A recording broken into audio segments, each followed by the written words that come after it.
Super Smash Bros. Ultimate already went above and beyond before the game even had a splash of DLC. But then after adding 4 unexpected and mind-blowing new characters and Piranha Plant, which is pretty much just them throwing Sakurai a bone, the game's already done more than enough for me to not even care which characters we get next now that I get to play as Banjo-Kazooie and Joker.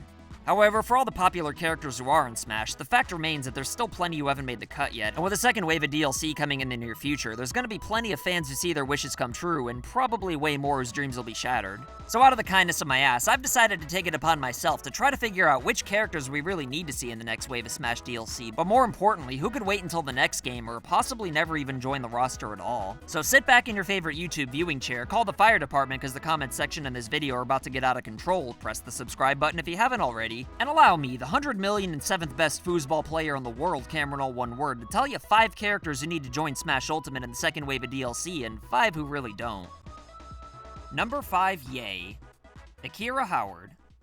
Alright, so there's a lot of new IPs on the Nintendo Switch that Smash should be great for promoting, like Xenoblade 2 or ARMS, but after Platinum Games basically wasted their time on the Wonderful 101, which was destined to fail on the Wii U, I kinda feel like Astral Chain needs the help the most. I know the game already sold well, and a lot of people loved it, sure, but after playing this game myself, I could tell you right now, people aren't talking about it enough, but if the Sackmaster were to add the game's main character to the Smash roster, then I'd like to think that it'd bring a little more attention to the game. But aside from me just wanting more people to play a game that I love, I honestly think Akira's got a lot of potential as a fighter in Smash. I mean, first of all, there's a male and female version of his character that could be customized, kinda like Villager or Pokemon Trainer, and I've always kinda thought these kinds of characters make for better alternates than just choosing 8 random colors. But then again, if I'm being honest, the fighters in the game with the most history are typically the ones with the best alternates. Aside from the alternate designs though, Akira could have some pretty interesting movesets involving legions, not to mention a cool final smash. Plus, Astral Chain's futuristic setting with an alternate dimension would be perfect for making memorable stages. And besides, Astral Chain was developed by the same people who made Bayonetta, which would make dealing with all the legal crap easier for Nintendo to deal with.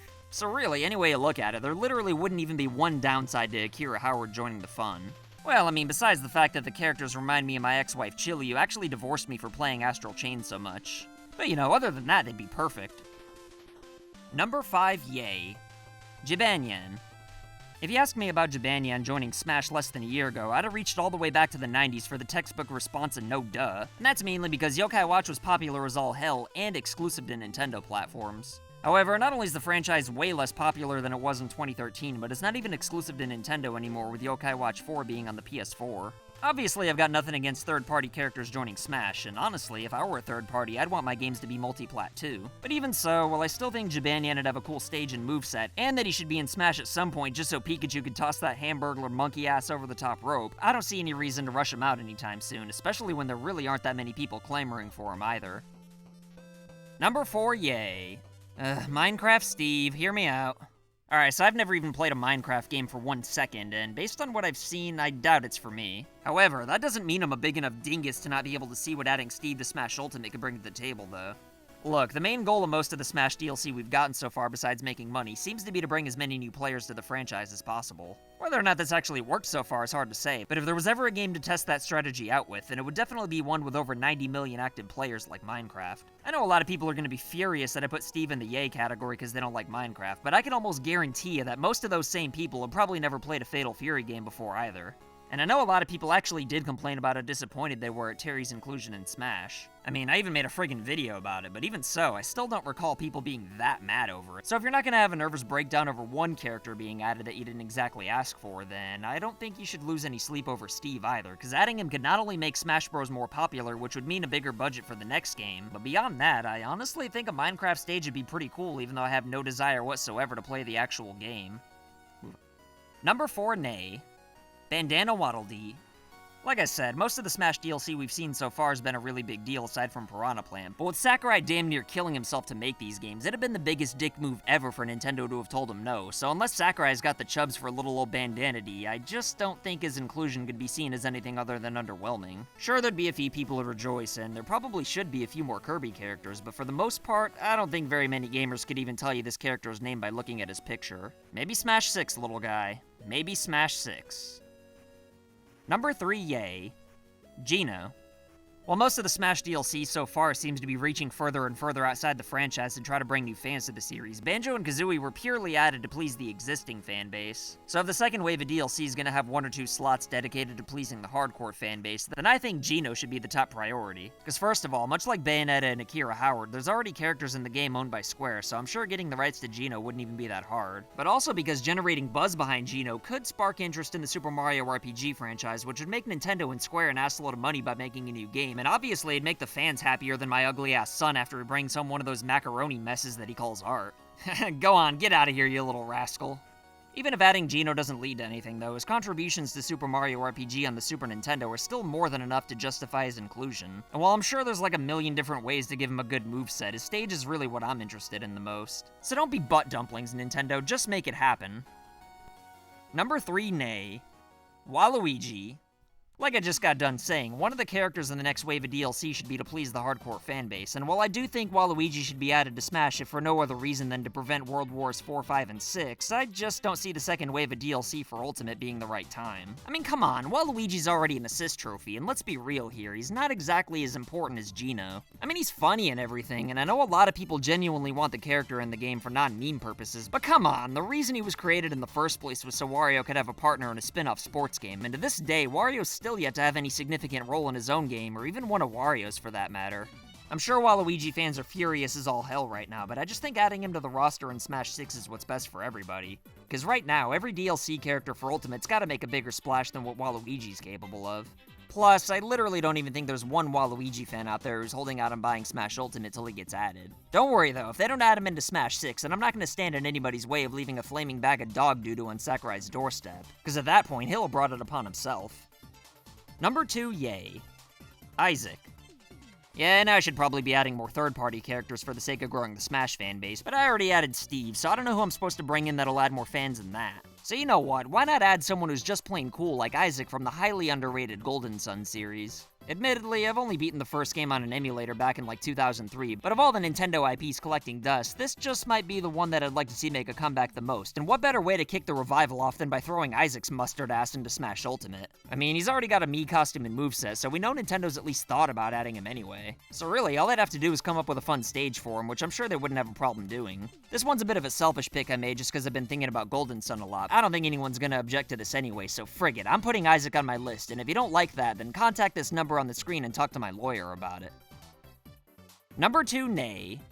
Non-video game characters. As crazy and varied as the Smash roster is, one thing every single character has in common is that they all originated from video games. And if Masahiro Big Whip Sakurai has his way, then that's the way it'll remain until the end of time, and if you ask me, I think that's the way it should be. But regardless of the fact that most people seem to understand this concept, there always seem to be people out there who think it'd be just dandy for characters like Goku or Thanos to make the roster. I think it's pretty obvious that characters like Shrek and SpongeBob are requested as a joke, or for the most part anyway. But there's way too many people who are dead serious about adding anime and comic book characters into the game, and the main defense I hear is that since certain Pokemon like Lucario appeared in the movies before they were in video games, that technically makes them anime characters. But if you honestly believe that, then I guess you also believe that Barry B. Benson's a video game character because B-Movie the game came out before the actual movie did. I don't think anyone's actually silly enough to think Lucario's more from anime than video games, because it's really not that hard to figure out what qualifies as a video game character. But you know what, if you're still not sure, then all you need to know is that if a character was made in a video game company by video game developers for a video game, then I'm pretty sure it's a video game character regardless of what movies, magazines, TV shows, commercials, billboards, or whatever it was they appeared in to promote the game. And if a character was created anywhere else, then regardless of how cool they are, they don't belong within 50 yards of Smash. And speaking of non-gaming characters, let's go ahead and get the next nay out of the way so we can end the video on a positive note. Number 1 nay. Sora.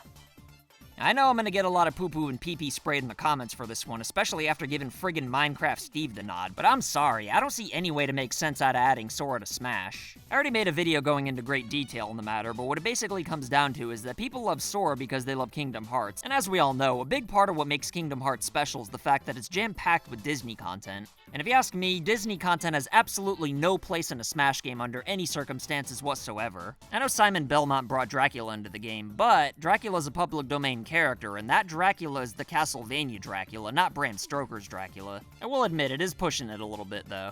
Yes, I know that Sora's definitely deserving to be in the game based on his own merit alone without any Disney references whatsoever. And yes, I'm also well aware that the biggest Sora fans would completely understand there being zero Disney references whatsoever. However, I don't think you could pretend that the casual Kingdom Hearts fanbase wouldn't just complain about Disney characters being missing. So if the best case scenario is half the fanbase complaining no matter what, then why even bother putting Sora in the game at all when there's like a million other characters people want? Sora's great, but I just don't think he'd be worth the trouble, and if you really want Kingdom Hearts representation in the game, then boom, you already got Cloud. So let's move on to number 1, yay.